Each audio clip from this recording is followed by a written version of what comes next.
¿Qué ocurre cuando dejamos de leer los evangelios por separado y comenzamos a colocarlos uno junto al otro, como haría un investigador con cualquier conjunto de documentos antiguos? En el Evangelio de Marcos, capítulo 5, Jesús cruza el mar de Galilea en una barca y llega a la región de los Gerasenos, donde expulsa a una legión de demonios de un hombre y permite que entren en una piara de cerdos que termina precipitándose por un despeñadero hasta el mar. El detalle parece sencillo hasta que miramos el mapa. Gerasa era una ciudad real, identificada con la actual Jerash, en Jordania, situada a unos 56 kilómetros del mar de Galilea, una distancia difícil de conciliar con una piara de cerdos que, según el relato, termina ahogándose en el lago. Pero el verdadero interés comienza cuando Mateo cuenta el mismo episodio y cambia el nombre del lugar. En lugar de hablar de los gerasenos, Mateo habla de la región de los gadarenos, y Gadara se encontraba mucho más cerca del lago, aproximadamente a unos 10 kilómetros. La importancia de este cambio no depende solamente de la geografía, sino de la relación literaria entre los evangelios. Los especialistas consideran que Mateo utilizó a Marcos como una de sus fuentes principales, y en numerosos pasajes conserva una redacción muy cercana a la de su antecesor. Cuando vemos que un autor posterior presenta una ubicación diferente que funciona mejor geográficamente, aparece una huella concreta de cómo una tradición anterior pudo ser revisada y adaptada. Eso es precisamente lo que vamos a investigar en los 7 milagros que examinaremos, pero antes debemos establecer con claridad el método. La pregunta no será simplemente si una persona cree o no cree en un milagro, sino qué ocurre cuando tratamos los textos como documentos históricos y literarios. ¿Quién los escribió? ¿Cuándo fueron escritos? ¿Qué fuentes pudieron utilizar? ¿Para qué público estaban destinados? ¿Y qué propósito tenía cada relato? Este enfoque tiene una conexión importante con Baruch Spinoza, quien publicó anónimamente en 1670 su Tratado Teológico Político y dedicó una parte fundamental de la obra a cuestionar la interpretación tradicional de las Escrituras y de los milagros. Spinoza suele ser citado de manera demasiado sencilla cuando se habla de este tema. Él no sostuvo simplemente que los milagros fueran imposibles porque los evangelios contuvieran contradicciones. Su argumento era más profundo y filosófico. Para Spinoza, un milagro entendido como una violación de las leyes de la naturaleza supondría una contradicción, porque las leyes naturales no eran para él reglas externas que Dios pudiera suspender cuando quisiera, sino una expresión necesaria de la propia realidad divina. Bajo esa perspectiva, afirmar que Dios rompe las leyes de la naturaleza equivaldría a afirmar que Dios actúa contra su propia esencia. Aquí aparece una distinción que debemos mantener durante todo el análisis. Spinoza vivió en el siglo XVII y murió en 1677, mucho antes del desarrollo de la crítica textual moderna, de los estudios sistemáticos sobre las fuentes de los evangelios y de las investigaciones de los siglos XIX y XX sobre la relación literaria entre Marcos, Mateo y Lucas. Por eso sería incorrecto atribuirle descubrimientos académicos posteriores. Lo que realmente podemos atribuirle es el principio de examinar las escrituras con herramientas históricas, preguntando por sus autores, sus fechas, sus destinatarios y sus objetivos. Este punto también exige una segunda aclaración, porque analizar críticamente estos relatos no significa necesariamente ridiculizar a quienes creen en ellos. Una historia religiosa puede tener un enorme valor espiritual, moral o cultural, aunque no funcione como un informe moderno de acontecimientos verificables. La cuestión cambia cuando un relato es presentado como una crónica histórica exacta, y, a partir de esa supuesta exactitud, se utiliza como fundamento de una autoridad que va mucho más allá de lo que el texto realmente puede demostrar. Volvamos entonces al primer milagro, porque el episodio de los cerdos contiene algo más que un problema de distancia. Cuando Jesús pregunta al Espíritu cuál es su nombre, la respuesta es Legión, porque son muchos, y esa palabra tiene un origen especialmente significativo. Era un término militar latino utilizado para designar una gran unidad del ejército romano. Para los lectores judíos que vivían bajo ocupación romana, la palabra podía tener una carga muy concreta, porque el poder militar de Roma no era una idea abstracta, sino una presencia diaria. El relato añade que los demonios entran en unos 2000 cerdos y que los animales terminan muriendo en el mar. Para un público judío, el cerdo era un animal impuro, mientras que una legión representaba el poder militar romano, de modo que la combinación de ambos elementos podía funcionar como una imagen narrativa muy poderosa. Una legión, impura entrando en animales impuros y desapareciendo en el agua, podía leerse como una representación simbólica de un poder opresivo que finalmente es expulsado y destruido. No necesitamos afirmar que el autor diseñó cada detalle como una protesta política directa para reconocer que la escena tiene una estructura literaria evidente. Como relato religioso, funciona mediante símbolos que un lector de aquella época podía comprender rápidamente. Pero como reportaje geográfico, la identificación de Gerasa plantea un problema que Mateo parece haber resuelto utilizando otra ubicación. Esa diferencia es importante porque nos muestra que el análisis no depende de una opinión moderna impuesta desde fuera, sino de una comparación entre los propios textos. Y este será el punto de partida para todo lo que sigue. En lugar de preguntar únicamente si un milagro parece impresionante, observaremos cómo cambia cuando pasa de un evangelio a otro. ¿Qué detalles aparecen por primera vez? ¿Cuáles desaparecen? ¿Y qué elementos parecen responder a una intención teológica concreta? Porque si los relatos fueran simplemente 4 copias independientes de acontecimientos observados, esperaríamos encontrar un tipo de relación muy diferente. Pero si son tradiciones que fueron seleccionadas, organizadas y desarrolladas durante décadas, entonces esas diferencias son precisamente las huellas que debemos estudiar. El segundo milagro nos lleva a un problema diferente, porque la multiplicación de los panes aparece en los 4 evangelios, y, por esa razón, podría parecer que estamos ante el acontecimiento milagroso mejor confirmado de todos. Sin embargo, cuando los relatos se colocan uno junto al otro, la imagen se vuelve más compleja. Marcos y Mateo presentan 2 multiplicaciones distintas, mientras que Lucas y Juan cuentan solamente una. Si realmente hubo 2 acontecimientos separados, entonces surge la pregunta de por qué 2 evangelistas decidieron omitir uno de ellos. Y si solamente hubo uno, debemos explicar por qué Marcos y Mateo conservan 2 escenas con cantidades diferentes. En la primera multiplicación, aparecen 5 panes y 2 peces que alimentan a 5000 hombres, y al final quedan 12 cestas con los restos. En la segunda, 7 panes alimentan a 4000 personas, y sobran 7 cestas. Estos números llaman especialmente la atención porque, dentro de la tradición bíblica, difícilmente pueden considerarse simples cifras sin significado. El 12 recuerda inmediatamente a las 12 tribus de Israel, mientras que el 7 aparece repetidamente asociado con la totalidad y la plenitud, de manera que los números parecen participar en el mensaje que el autor quiere transmitir. La estructura también tiene un antecedente directo en las escrituras hebreas. En el segundo libro de los Reyes, capítulo 4, el profeta Eliseo alimenta a 100 hombres con 20 panes de cebada, y después de que todos comen, todavía queda comida. La semejanza no está solamente en que alguien recibe alimento de manera extraordinaria, está en toda la estructura narrativa. Hay pocos panes, hay muchas personas, y al final aparecen sobras. Para un lector judío del primer siglo, ese paralelo habría sido mucho más evidente que para un lector moderno. El mensaje podía entenderse entonces de una manera muy concreta. Si Eliseo había realizado una acción semejante alimentando a 100 personas, Jesús podía ser presentado como alguien todavía mayor que el profeta. Eso es lo que los estudiosos llaman intertextualidad, es decir, la manera en que un autor utiliza historias, imágenes y estructuras de textos anteriores para construir un nuevo significado.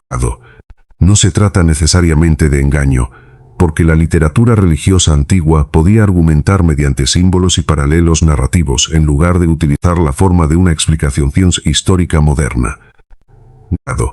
Pero esta observación cambia la pregunta que debemos hacer. En lugar de asumir que cada detalle fue escrito únicamente para registrar lo que ocurrió, debemos preguntarnos qué función cumple cada elemento dentro de la narración. Las cantidades, las obras, el número de personas y la relación con Eliseo pueden estar construyendo una interpretación teológica de Jesús. Y eso significa que el relato puede ser profundamente significativo, incluso si su objetivo principal no era ofrecer una crónica independiente de cada acontecimiento. La comparación entre los evangelios refuerza esa idea.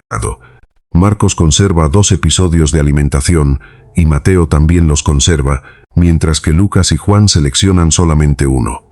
Esa diferencia no demuestra por sí sola que ninguna multiplicación haya ocurrido, pero sí demuestra que los evangelistas no estaban simplemente copiando un registro único e idéntico. Cada uno trabajaba con tradiciones y materiales que seleccionaba y organizaba según el propósito de su propio relato. Además, el contexto posterior de Marcos muestra que el significado de los panes va mucho más allá de alimentar a una multitud. Los discípulos continúan sin comprender completamente lo que ha ocurrido, y Jesús vuelve a recordarles las cantidades de panes y las cestas que quedaron. El episodio funciona entonces como parte de una enseñanza sobre la identidad de Jesús y sobre la dificultad de sus seguidores para comprender el significado de sus acciones. Mateo utiliza el mismo material dentro de una estructura todavía más conectada con las Escrituras de Israel. Su evangelio presenta constantemente a Jesús en relación con acontecimientos y personajes anteriores, por lo que la comparación con Eliseo adquiere una importancia especial. El lector no recibe únicamente la noticia de que miles de personas fueron alimentadas, recibe una interpretación de Jesús como alguien que supera a figuras anteriores de la tradición bíblica. El tercer caso es la hija de Jairo, y aquí encontramos una diferencia mucho más concreta entre Marcos y Mateo. En Marcos capítulo 5, Jairo se acerca a Jesús porque su hija está gravemente enferma y todavía vive. Le pide que vaya con él para sanarla, y Jesús comienza a acompañarlo. Sin embargo, durante el camino ocurre una interrupción, el grupo se detiene y finalmente llegan mensajeros con la noticia de que la niña ha muerto. La estructura de Marcos es importante porque el lector observa cómo una petición de curación termina transformándose en una resurrección. Jairo comienza pidiendo ayuda para una niña que está agonizando. Después recibe la noticia de que ya no hay nada que hacer, pero Jesús continúa hasta la casa y devuelve la vida a la niña. La tensión narrativa depende precisamente de ese cambio, porque el milagro se vuelve mayor de lo que Jairo había pedido inicialmente. Mateo presenta la situación de otra manera. En su capítulo 9, Jairo se acerca a Jesús hablando de su hija como alguien que ya ha muerto y le pide directamente que vaya y le devuelva la vida. La diferencia puede parecer pequeña cuando se lee rápidamente, pero en realidad modifica el punto de partida de toda la escena. En Marcos se solicita una curación y la muerte aparece después. En Mateo, la muerte ya está presente cuando Jairo formula la petición. Las dos versiones no pueden describir exactamente las mismas palabras pronunciadas por Jairo en el mismo momento. Una presenta a la niña viva y agonizando. La otra comienza con la niña ya muerta. Eso no significa automáticamente que uno de los evangelistas estuviera intentando engañar a sus lectores, pero sí nos permite observar cómo un autor posterior puede reorganizar una tradición para producir un relato diferente. Y aquí aparece un patrón que debemos conservar en nuestra mente mientras avanzamos.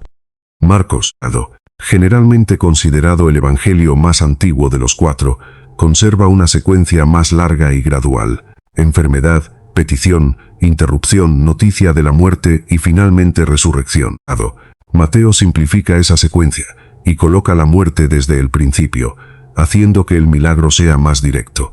El resultado es una presentación teológicamente más concentrada. Cuando encontramos una modificación de este tipo, la pregunta histórica correcta no es simplemente ¿cuál de los dos está mintiendo? Porque esa pregunta presupone una intención que no podemos demostrar. La pregunta más útil es ¿qué está haciendo el autor con la tradición que recibió? Si Mateo utilizó a Marcos, entonces podemos observar cómo transforma el material anterior y preguntarnos qué efecto produce ese cambio en la imagen de Jesús. Este es precisamente el tipo de análisis que hace posible el método que estamos utilizando. No necesitamos comenzar rechazando los evangelios ni aceptándolos sin examen. Podemos leerlos como documentos antiguos y observar sus relaciones, sus diferencias y sus objetivos. Al hacerlo, aparece una característica importante. Los relatos posteriores no siempre se limitan a conservar los detalles de los anteriores. En ocasiones los reorganizan, los condensan o los amplían. Y esa observación nos prepara para el cuarto milagro, porque allí la diferencia será todavía mayor. En el Evangelio de Juan encontramos la resurrección de Lázaro, un hombre que, según el relato, llevaba 4 días muerto cuando Jesús llegó a Betania. El acontecimiento no aparece en Marcos, Mateo ni Lucas, aunque los 3 evangelios anteriores narran otros episodios relacionados con personas que vuelven a la vida. Y si el relato de Juan pretende presentar la resurrección de Lázaro como un acontecimiento decisivo que provoca la reacción de las autoridades contra Jesús, entonces el silencio completo de los otros 3 evangelios se convierte en una de las preguntas más importantes de todo nuestro análisis. La multiplicación de los panes es especialmente importante porque aparece en los 4 evangelios, y por esa razón podría parecer el milagro mejor confirmado de todos. Sin embargo, cuando comparamos cuidadosamente las versiones, aparece una diferencia que obliga a hacer una pregunta más incómoda. Marcos y Mateo describen 2 multiplicaciones distintas, mientras que Lucas y Juan conservan solamente una. En la primera escena, 5 panes y 2 peces alimentan a 5.000 hombres y quedan 12 cestas de sobras. En la segunda, 7 panes alimentan a 4.000 personas y quedan 7 cestas. Si realmente ocurrieron 2 acontecimientos separados, ¿por qué 2 evangelistas no mencionan uno de ellos? Y si solamente ocurrió uno, ¿por qué otros 2 presentan 2 relatos con cifras diferentes? Los números también merecen atención porque difícilmente parecen colocados al azar dentro de una tradición religiosa profundamente familiarizada con los símbolos bíblicos. El número 12 recuerda inmediatamente a las 12 tribus de Israel, mientras que el 7 aparece repetidamente asociado con la totalidad y la plenitud. Además, existe un antecedente directo en el segundo libro de los Reyes, capítulo 4, donde el profeta Eliseo alimenta a 100 hombres con 20 panes de cebada, y después de que todos comen, todavía queda comida. La estructura es prácticamente la misma, pocos alimentos, muchas personas y sobras al final. Para un lector judío del primer siglo, ese paralelo habría sido mucho más evidente de lo que puede parecernos hoy. El relato Eliseo funcionaba como una tradición conocida y, al presentar a Jesús realizando un parecida pero a una escala mucho mayor, el evangelista podía comunicar una idea teológica sin necesidad de explicarla mediante un discurso. Si Eliseo alimentó a 100 personas y Jesús alimenta a miles, la comparación convierte a Jesús en una figura superior al profeta anterior. Esto es lo que los estudios literarios llaman intertextualidad. Un autor utiliza historias anteriores para construir el significado de una historia nueva. Eso no significa automáticamente que el autor estuviera intentando engañar a sus lectores. La literatura religiosa antigua utilizaba con frecuencia patrones, símbolos y paralelos conocidos para comunicar ideas sobre la identidad de un personaje. El problema aparece cuando nosotros leemos esos relatos con expectativas modernas y suponemos que todos los números y detalles fueron registrados como lo haría un historiador contemporáneo. Los evangelios no funcionan de esa manera, son textos teológicos que también contienen tradición histórica, pero que organizan esa tradición de acuerdo con objetivos concretos. El tercer milagro nos permite observar todavía mejor este proceso. Se trata de la hija de Jairo, un episodio que aparece en Marcos y Mateo, pero con una diferencia muy específica en el momento en que Jairo habla con Jesús. En Marcos capítulo 5, Jairo llega cuando su hija todavía está gravemente enferma y pide que Jesús vaya a sanarla. Jesús emprende el camino, pero ocurre una demora y, mientras todavía están avanzando, llegan personas con la noticia de que la niña ha muerto. La secuencia de Marcos Es importante porque el acontecimiento comienza como una petición de curación y termina transformándose en una resurrección. Jairo no llega diciendo simplemente que su hija está muerta. Primero la presenta como una niña que está agonizando y necesita ayuda. Después ocurre la muerte y Jesús continúa hasta la casa, donde finalmente devuelve la vida a la niña. El relato contiene una progresión narrativa que aumenta la tensión y transforma la naturaleza del milagro. Mateo presenta la escena de una manera diferente. En su capítulo 9, Jairo se acerca a Jesús y habla directamente de su hija como alguien que ya ha muerto, pidiendo que vaya a devolverle la vida. La diferencia no está escondida en una interpretación complicada, está en lo que el personaje dice cuando llega. En una versión pide ayuda para una niña viva que está muriendo.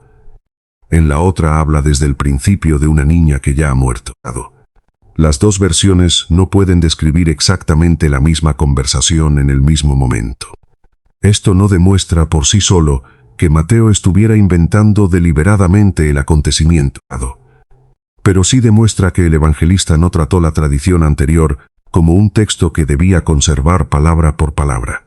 Marcos, considerado generalmente el evangelio más antiguo de los sinópticos, conserva una secuencia más extensa, mientras que Mateo concentra la escena y presenta desde el principio la muerte como el centro del problema. Ese cambio también encaja con una tendencia que aparece en otros relatos. El autor posterior puede reorganizar una tradición para hacer más claro el punto teológico que quiere transmitir.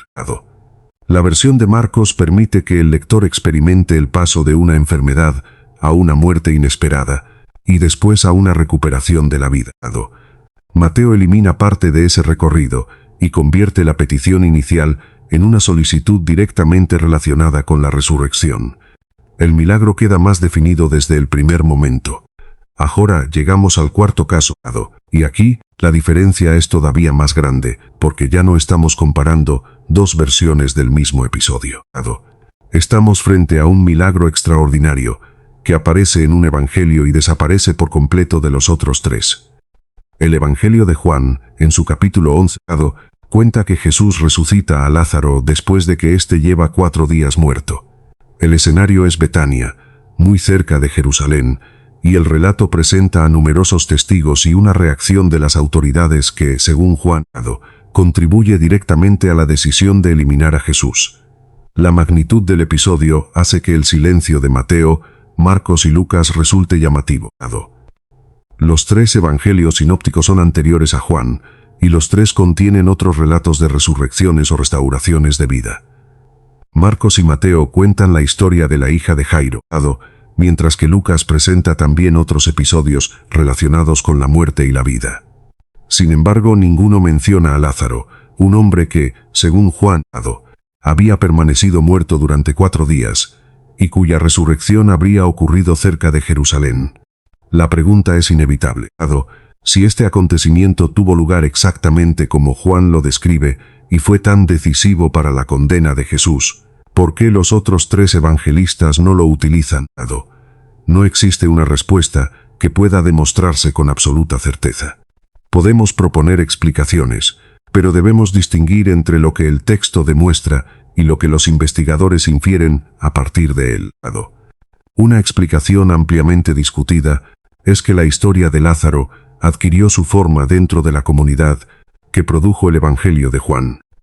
Probablemente décadas después de los acontecimientos que describe, y que el relato fue desarrollado para cumplir una función teológica concreta.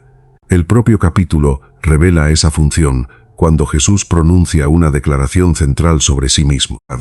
Él es presentado como la resurrección y la vida. El milagro no aparece aislado, está construido para demostrar y dramatizar esa afirmación. Esto cambia la forma en que debemos leerlo. En lugar de tratar únicamente de responder si un hombre llamado Lázaro volvió físicamente a la vida, podemos observar cómo el evangelista utiliza el acontecimiento para construir un argumento sobre la identidad de Jesús. La historia comienza con la enfermedad, continúa con la muerte, enfatiza los 4 días transcurridos y termina con una demostración pública del poder de Jesús. Cada etapa lleva al lector hacia la afirmación teológica que el autor quiere colocar en el centro. Y aquí aparece uno de los patrones que debemos conservar en nuestra memoria mientras avanzamos. Cuando pasamos de Marcos a Mateo y finalmente a Juan, no encontramos simplemente una repetición mecánica de las mismas historias.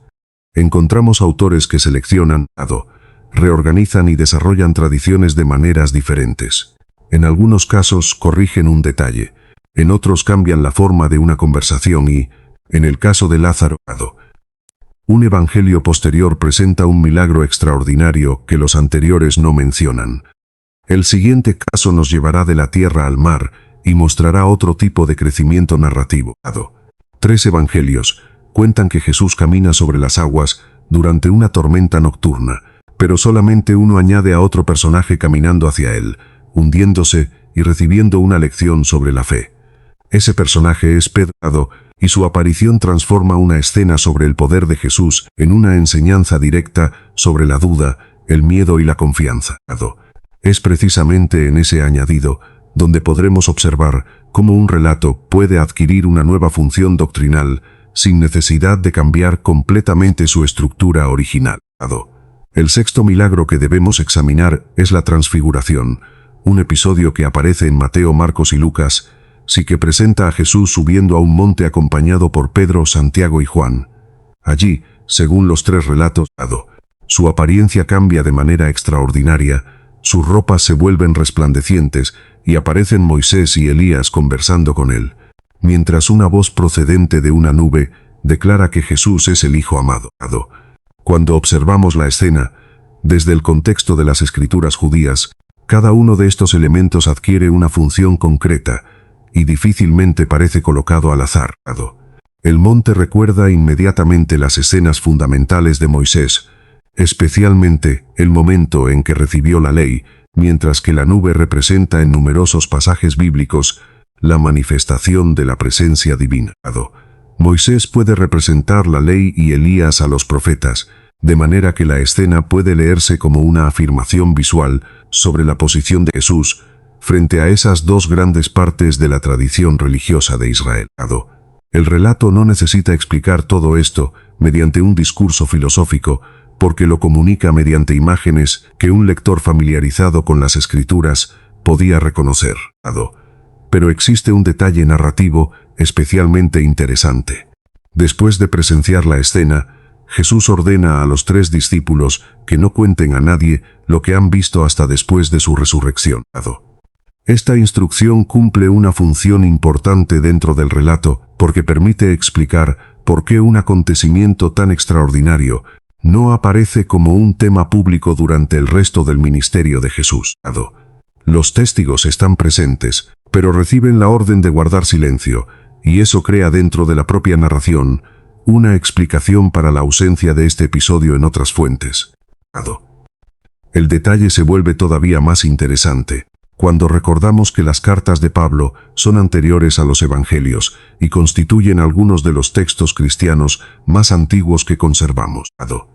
Pablo habla extensamente sobre Jesús, su muerte y su resurrección, pero no menciona la transfiguración. Por supuesto, la ausencia de una referencia no demuestra que el acontecimiento nunca haya ocurrido, porque un autor no tiene obligación de mencionar todo lo que conoce. Sin embargo, cuando se combina con la manera en que el relato está construido, el silencio se convierte en una cuestión histórica que merece ser examinada. La escena tiene además una función teológica muy clara: presentar a Jesús en una posición excepcional dentro de la historia bíblica. Moisés y Elías aparecen junto a él, pero la voz desde la nube dirige la atención hacia Jesús. El relato no está simplemente describiendo algo extraño que ocurrió en una montaña. Está construyendo una afirmación sobre su identidad y sobre su relación con las figuras fundamentales de la tradición de Israel. Esa diferencia entre describir un acontecimiento y utilizar un acontecimiento para transmitir una interpretación será esencial para comprender los siguientes ejemplos. Llegamos entonces al 7º y último milagro de nuestro análisis: el hombre ciego de nacimiento del Evangelio de Juan, capítulo 9. A diferencia de otros relatos breves de curación, Este episodio se extiende durante prácticamente todo un capítulo, y rápidamente deja de ser solamente una historia sobre una persona que recupera la vista. Después de la curación comienza una investigación en la que las autoridades interrogan al hombre, preguntan a sus padres y vuelven a interrogarlo, hasta que finalmente el hombre es expulsado. La estructura es importante porque el milagro funciona como el punto de partida de un conflicto mucho más amplio.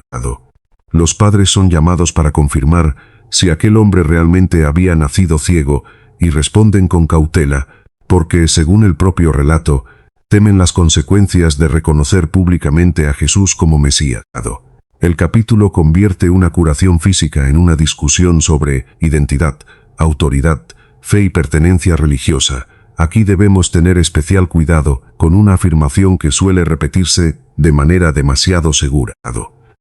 Algunas interpretaciones han relacionado este pasaje con una expulsión formal de los seguidores de Jesús de las sinagogas hacia finales del primer siglo, vinculándola con una fórmula conocida como Birkat HaMinim. Desde esa perspectiva, algunos investigadores llegaron a argumentar que el relato de Juan reflejaba un acontecimiento posterior a la época de Jesús y que, por tanto, contenía un anacronismo histórico. Sin embargo, esa explicación no puede presentarse como un hecho completamente establecido. Los textos rabínicos que describen esa fórmula son posteriores al periodo que estamos examinando, y existe debate sobre el significado original de términos como minim, que pueden referirse de manera general a personas consideradas herejes o desviadas. También existen dudas sobre hasta qué punto las autoridades rabínicas tenían en aquel momento capacidad para imponer una práctica uniforme a todas las comunidades judías. Por esa razón, sería incorrecto utilizar una fecha exacta para una supuesta expulsión general, como si fuera una prueba definitiva sobre la fecha del Evangelio de Juan. Lo que sí podemos observar directamente en el texto es algo más limitado y mucho más seguro. El capítulo describe una situación en la que reconocer a Jesús como Mesías podía tener consecuencias sociales y religiosas graves, hasta el punto de que una familia tenía miedo de hablar abiertamente sobre lo ocurrido. Ese escenario encaja con un periodo en el que la relación entre los seguidores de Jesús y otros sectores del judaísmo se había vuelto cada vez más conflictiva. El relato puede, por tanto, estar transmitiendo no solamente una memoria sobre un episodio del pasado, sino también la experiencia de la comunidad para la que fue escrito. El hombre que recupera la vista se convierte así en una figura dentro de un conflicto que refleja las circunstancias religiosas de los lectores de Juan Mío. Aquí aparece finalmente el patrón que conecta los 7 casos. En el episodio de los cerdos, encontramos una diferencia geográfica entre Marcos y Mateo. En la historia de Jairo, encontramos una diferencia sobre el momento de la muerte de la niña. En las multiplicaciones de los panes aparecen 2 relatos distintos, con cifras simbólicas. En el caso de Lázaro, Juan presenta un acontecimiento extraordinario que los otros 3 evangelios no mencionan. En el relato de Pedro caminando sobre el agua, Mateo añade un episodio que no aparece en Marcos ni en Juan. Y en la transfiguración, encontramos una escena cuidadosamente construida con símbolos procedentes de la tradición bíblica. Cuando todos estos casos se colocan juntos, la conclusión no tiene que ser que cada autor estaba intentando engañar deliberadamente a sus lectores. Existe una explicación más precisa. Los evangelios son obras literarias y teológicas que utilizaron tradiciones anteriores, las seleccionaron, las organizaron y, en algunos casos, las desarrollaron para responder a las necesidades de sus comunidades. Eso significa que debemos tener cuidado antes de tratarlos como si fueran 4 informes independientes escritos con el mismo propósito y bajo los mismos criterios históricos. El punto más importante no es encontrar una contradicción aislada y utilizarla como una prueba definitiva contra toda la tradición. El verdadero valor del análisis aparece cuando observamos patrones repetidos. Un detalle cambia para hacer que una ubicación funcione mejor. Una escena se modifica para reforzar su significado.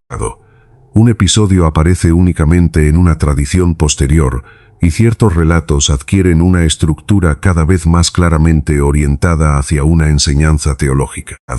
Y es precisamente aquí donde el método asociado con Spinoza vuelve a adquirir importancia.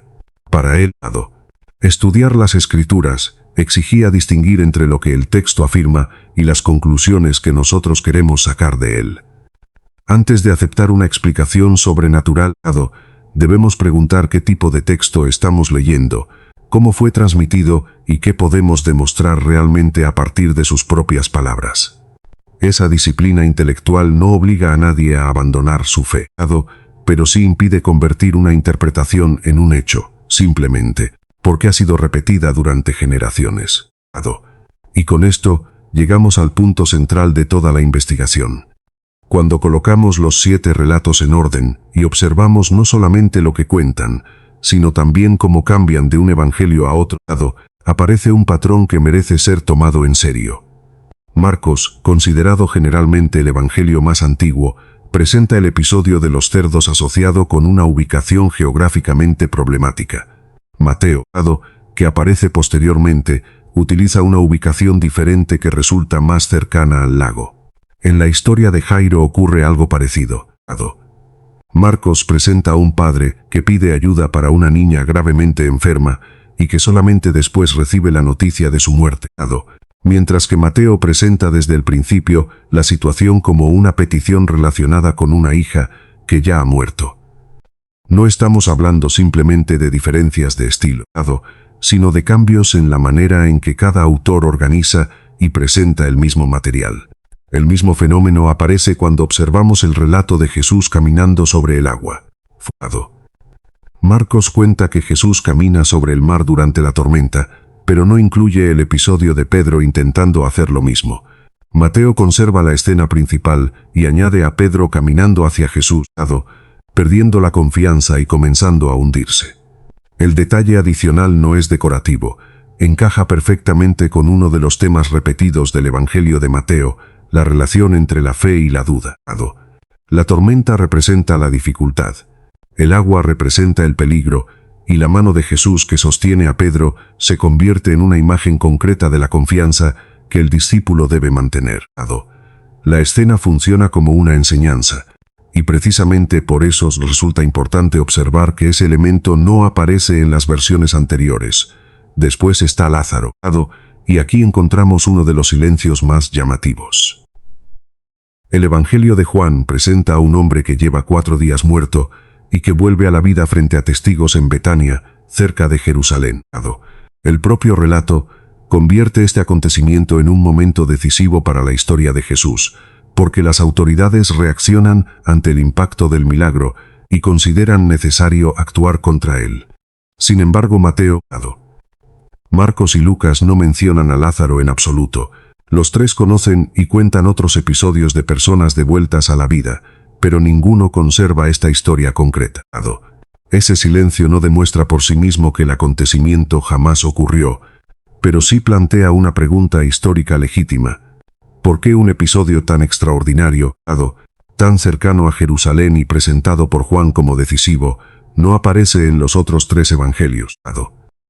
La explicación más prudente es que el relato de Lázaro pertenece a la tradición teológica desarrollada por la comunidad vinculada al 4º evangelio. Juan no solamente cuenta que un hombre vuelve a vivir, utiliza el episodio para construir una afirmación sobre la identidad de Jesús. En el mismo capítulo aparece la declaración: «Yo soy la resurrección y la vida». El milagro, por tanto, no funciona únicamente como un acontecimiento aislado, sino como una demostración narrativa de esa afirmación. Cuando entendemos esa función, podemos comprender por qué un relato posterior puede desarrollar un episodio con una dimensión teológica mucho más explícita. La transfiguración ofrece otro ejemplo de cómo una escena puede estar construida a partir de símbolos conocidos por los lectores judíos. Jesús sube a un monte acompañado por Pedro, Santiago y Juan, y allí su apariencia cambia, mientras Moisés y Elías aparecen conversando con él. Una voz procedente de una nube declara que Jesús es el Hijo amado. El monte recuerda el lugar donde Moisés recibió la ley. La nube recuerda las manifestaciones de la presencia divina en el Éxodo, Moisés representa la ley y Elías representa a los profetas. La escena completa funciona como una composición visual que sitúa a Jesús dentro de la tradición de Israel y al mismo tiempo lo presenta como alguien que ocupa una posición superior. Hay además un detalle narrativo especialmente interesante. Jesús ordena a los discípulos que no cuenten lo que han visto hasta después de su resurrección. Desde el punto de vista literario, esta instrucción cumple una función muy útil.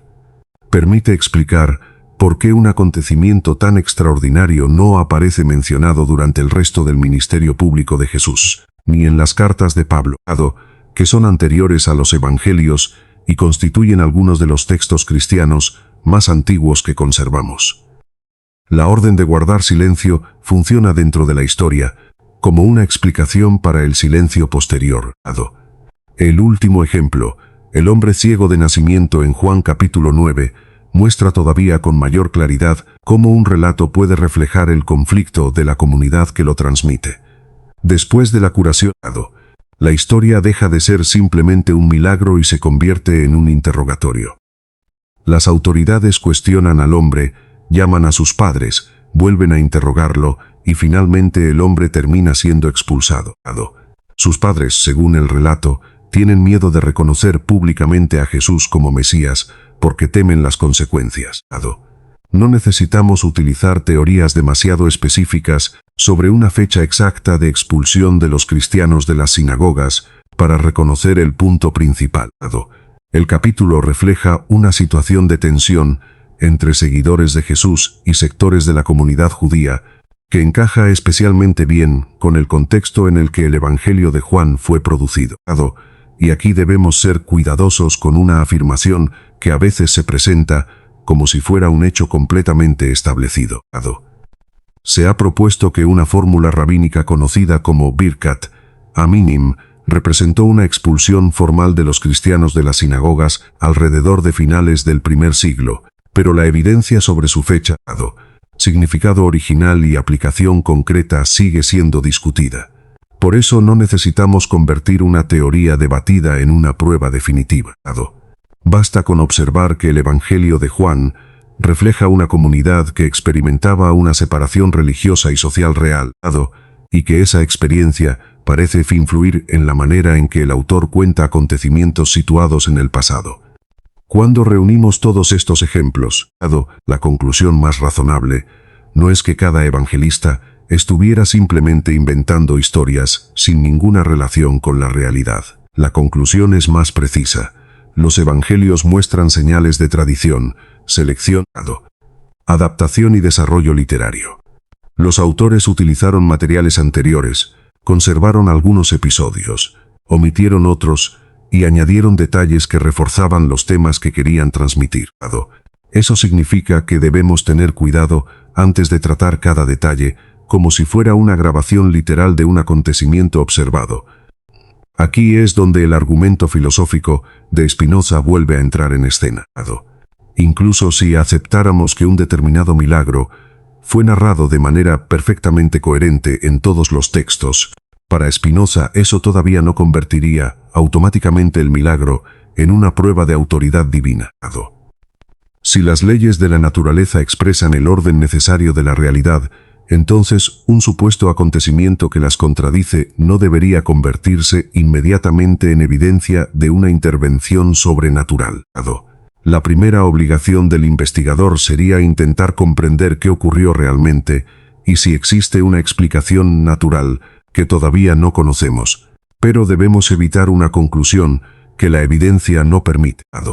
Estos 7 casos no demuestran que Jesús de Nazaret no existiera. La existencia de Jesús como predicador judío siglo I, activo en Galilea y ejecutado bajo autoridad romana, es ampliamente aceptada por los historiadores. Tampoco demuestran que los autores de los evangelios fueran simplemente mentirosos. La literatura religiosa antigua podía utilizar símbolos, paralelos con textos anteriores y construcciones teológicas, sin entender necesariamente ese procedimiento como un engaño. Lo que sí podemos afirmar es mucho más concreto. Los relatos muestran señales de haber sido transmitidos y desarrollados durante un periodo de décadas, y las diferencias entre ellos permiten observar cómo cada autor utilizó las tradiciones recibidas para construir su propia presentación de Jesús. Una historia puede conservar un significado religioso profundo sin funcionar necesariamente como un informe moderno de hechos verificables. Esa distinción es fundamental, porque leer un relato como literatura religiosa no es exactamente lo mismo que presentarlo como una crónica, historia independiente, y utilizarlo después como prueba absoluta de una institución o doctrina. Esta fue precisamente una de las grandes preocupaciones de Spinoza. Él defendió el derecho a estudiar las escrituras, utilizando la razón y el análisis histórico, en lugar de aceptar automáticamente cada interpretación transmitida por la autoridad religiosa. Fue excomulgado de la comunidad judía de Ámsterdam en 1656, cuando tenía apenas 23 años, y años después publicó anónimamente su tratado teológico político, porque sabía que sus ideas podían provocar una fuerte reacción. Murió en 1677 a los 44 años, después de dedicar buena parte de su vida a la filosofía y al trabajo como pulidor de lentes. Su legado no consiste en pedirle a nadie que crea simplemente en Spinoza, sino en insistir en que incluso los textos considerados sagrados pueden ser examinados con seriedad, contexto y razón. Eso es exactamente lo que hemos hecho aquí. Hemos colocado los relatos en paralelo, hemos observado sus diferencias, hemos considerado sus símbolos y hemos preguntado qué función cumple cada detalle dentro de la narración. Marcos capítulo 5 y Mateo muestran diferencias en la ubicación del episodio de los cerdos. Marcos y Mateo presentan de manera diferente la petición de Jairo. Los relatos de la alimentación utilizan números y estructuras con claros ecos de la tradición bíblica. Juan presenta a Lázaro sin que los 3 evangelios anteriores lo mencionen. Mateo añade a Pedro caminando sobre el agua, y Juan convierte la curación del ciego en una extensa escena de conflicto comunitario. La conclusión no necesita ser más grande que la evidencia. No se trata de destruir la fe de nadie, ni de declarar que todas las historias religiosas son inútiles. Se trata de reconocer qué tipo de textos tenemos delante y de leerlos con suficiente atención para distinguir entre tradición, interpretación, composición literaria e historia. Si una historia sobre la fe sigue teniendo significado para una persona, ese significado no desaparece simplemente porque la historia también tenga una estructura literaria. Lo que cambia es la afirmación que podemos hacer sobre ella. Por eso, la próxima vez que leas uno de estos relatos, no lo leas solamente de manera aislada. Abre los evangelios uno al lado del otro y compara. Observa qué permanece, qué cambia, qué aparece por primera vez y qué desaparece. Porque cuando dejamos que los textos hablen entre ellos, la historia se vuelve mucho más interesante que cualquier conclusión que alguien quiera imponernos de antemano. Si este análisis te resultó interesante, déjanos en los comentarios desde qué país estás escuchando y cuál de estos 7 milagros conocías antes como un acontecimiento histórico indiscutible. Y si quieres seguir explorando la relación entre filosofía, historia y los textos religiosos antiguos, suscríbete al canal y acompáñanos en los próximos análisis, donde volveremos a hacer lo mismo. Leer primero, comparar después, y sacar las conclusiones únicamente cuando la evidencia realmente las permita.